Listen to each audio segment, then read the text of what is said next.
A couple of months ago, I decided to try and make my own taco seasoning mix. I found a recipe on allrecipes.com that I really like, and I usually do a big batch when I do it. I'm making this recipe times 4. So first I'm starting with the cornstarch, and I put 4 tablespoons into the container. If you wanted to leave the cornstarch out, you could, and just have the spices in there. It would be perfectly fine. Next, I'm putting in 8 teaspoons of chili powder, and I had 2 half containers in my cabinet, so I'm trying to use up one of them. Still doing the chili powder, 4 more teaspoons to go.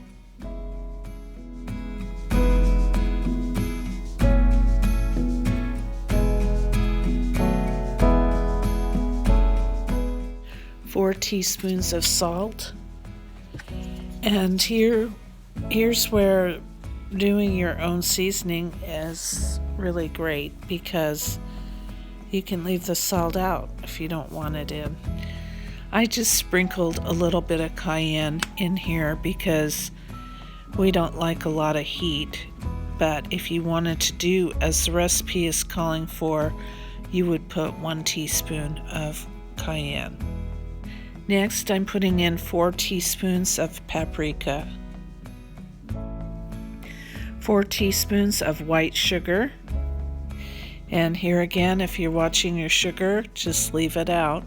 2 teaspoons of garlic powder,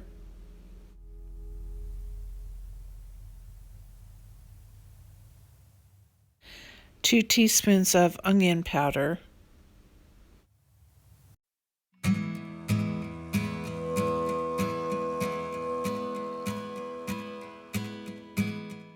2 teaspoons of cumin,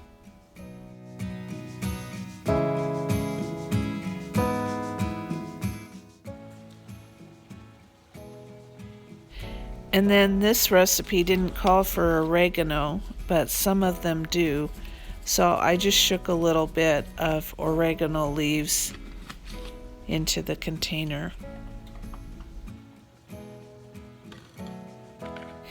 And then I just put the lid on top and shook it to combine it well. And I had to go back with a spoon and make sure that all of the cornstarch was distributed. I never knew until a couple of years ago that prepackaged taco seasoning has gluten in it. It's made with flour as the thickening agent. I have a family member who is trying to go gluten-free to see if they feel better, and so I've been making this taco seasoning, and it seems to work out pretty well. On this night, I was browning almost 2 pounds of ground beef for tacos. You can use the seasoning for tacos, for nachos. You can use it over chicken, for chicken tacos. You can use it to make taco soup. You could sprinkle it over meat that you're cooking for a Southwest flavor, like steak or chicken or pork. You could sprinkle it over corn tortilla strips that you bake in the oven for a topping for soups or salads.